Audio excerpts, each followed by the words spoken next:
2 years ago, I sold up everything and packed my whole life into 1.5 suitcases and moved from New Zealand to the UK. And if you are watching this video as part of your own research, you might be in a similar position that I was, looking for a fresh start, looking for new opportunities, and wondering, is London the city that is going to make that happen for you?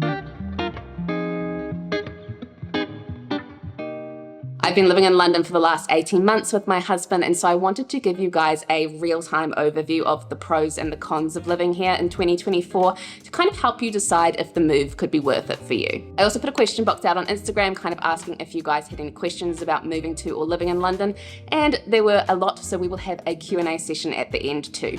We have a lot of talking points in today's video, so we have got a gigantic bottle of London's hard water to get us through it. Quick little disclaimer, because this is the internet after all, these are just my opinions and they are based on my very small slice of lived experience moving from New Zealand to London. So I highly, highly recommend that you gather as much information and opinions as possible about this so you can get a really balanced point of view. Okay, disclaimer done, on with the video. Let's start on a positive note with the pros. Number one, transport is excellent, and I hear some people laughing at that statement as I say it, but truly, London is one of the best cities in the world for transport. It is so easy to get around, and it also has like 4 to 5 major airports on your doorstep, so whether you want to fly to another country, get a train to another city, or just get across the city, it is exceptional. And I personally just love the nature of living in a city with good public transport because it means I walk a lot more.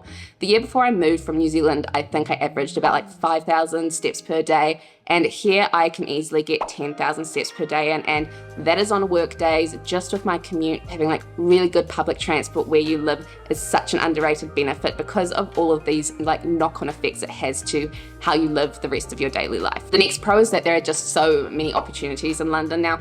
It depends where you're moving from, but generally the big cities like Sydney or Tokyo or New York, they just have so many choices for things to do. And whether you're looking to like grow your career or study or start a business, and as someone who's lived in both like New York and London, they're really tough cities to live in, and they kind of demand of you to rise to the level that it takes to live there. And that just naturally means you have to put yourself out there a lot more. You apply for the jobs that you may be not as qualified for. You go to meetups and events and meet incredible people that you might have otherwise never met in your life. And there's just so many cases for like inspiration to kind of keep you going in your career or your creativity or your hobbies, and I love that type of energy. And when I think about it in comparison to what it was like living in Auckland before, it's a much more passive place to live, and that is great if you are at that phase of life. But this energy and these sort of exciting opportunities on your doorstep is what I love about London. Pro number 3 is that it is such a diverse city with such a deep and rich history. Apparently 1 in 3 Londoners are born abroad, and like New York, there are so many different walks of life that you can find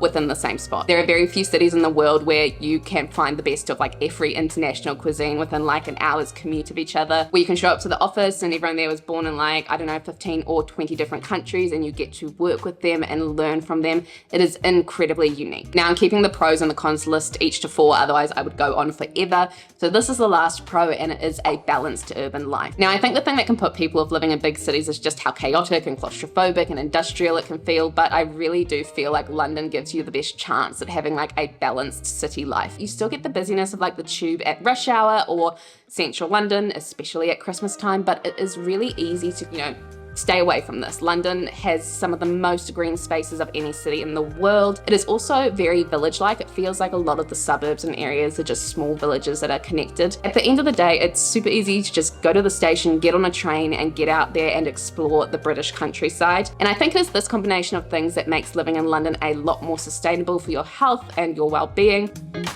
We're just taking a little Instagram break because I'm out of breath. Okay, let's rip the band-aid off. These are my cons of living in London, and we will start with a very obvious one.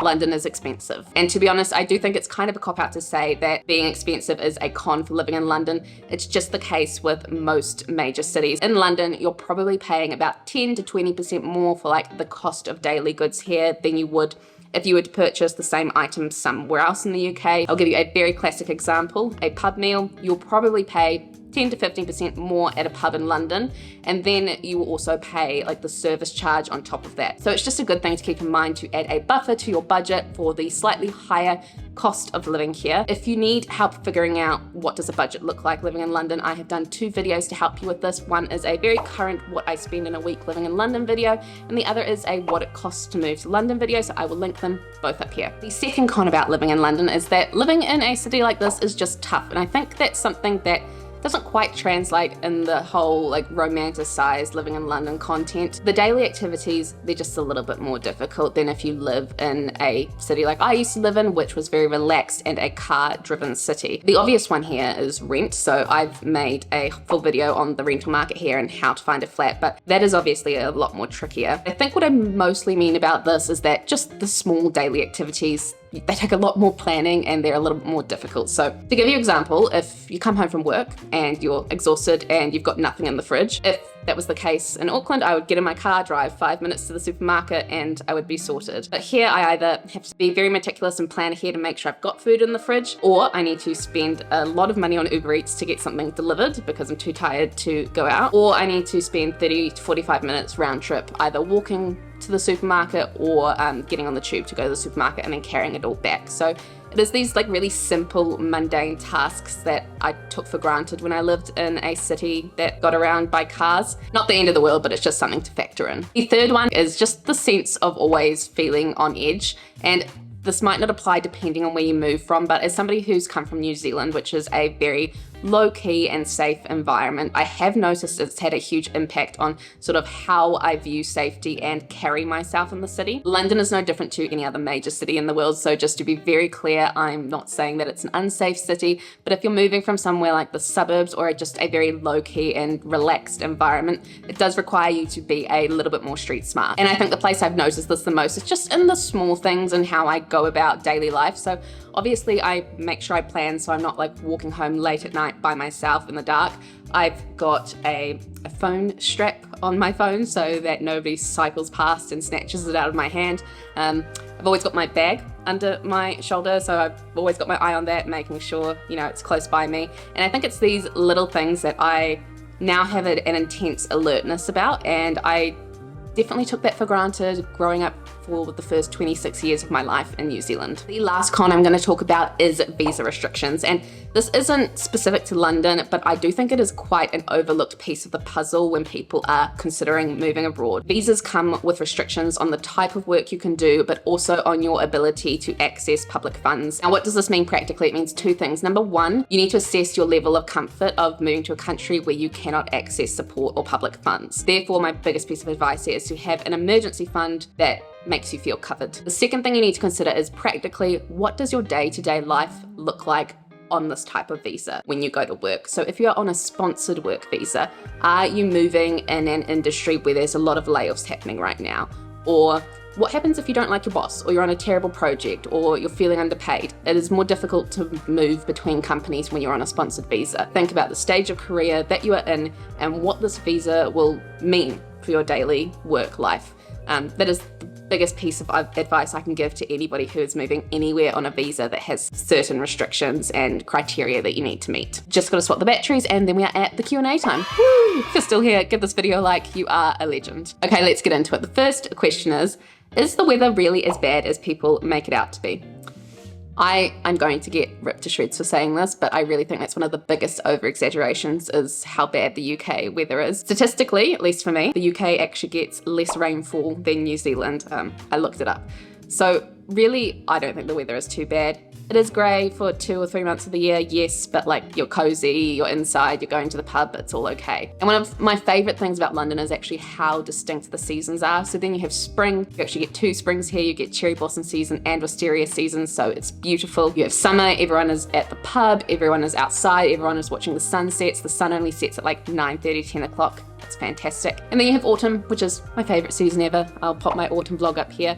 So it is really a well-rounded city to live in my opinion, but I'm a very specific person, and if you like 25-degree weather and sun year round, it might not be for you. Is it as expensive as it seems? There were a lot of questions around the cost of living in London, how much you need to save up to move here, how much it costs to live here. And the thing is, this is different for everybody. But what I can share with you is a helpful method to figuring out the cost of living here and maybe what adjustments you need to make. Step one, figure out how much it costs for you to maintain your lifestyle where you live currently. Step two is to figure out how much it costs for you to maintain that lifestyle in the new city. And I've said this before, but the way I did this was watching a lot of those like what I spend in a week videos, also just looking up the general costs of things online. You can look at the supermarket prices online, you can look at restaurant prices online, you can look at rental prices online. And then third, figure out your income there. So look at salary benchmark tools, look at job listings right now. Figure out how much you can earn in that destination. Those 3 steps are going to tell you if there is a gap. So if your expenses outweigh how much income you will have. And then you either need to figure out what expenses can you reduce? Can you move somewhere older? Can you move somewhere that's outside of zone 3 or 4 to save money? Or can you increase your income? That is kind of like the 3-step process to figuring out what your budget will look like in the place you're moving to. Okay, how has it been making friends?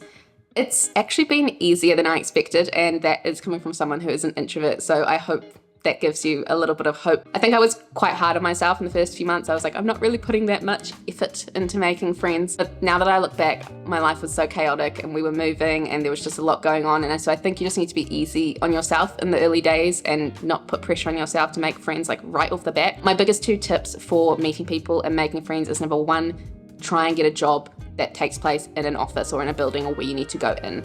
I think one of the worst things you can do is to have a remote job when you move to a new city, because that is an easy way to make friends. The second thing is to really put yourself out there in a hobby that requires like a meetup or a group activity. You can do walking clubs, you can do run clubs, you can do non-sports related activities like, I don't know, like pottery or book clubs or all these sort of things.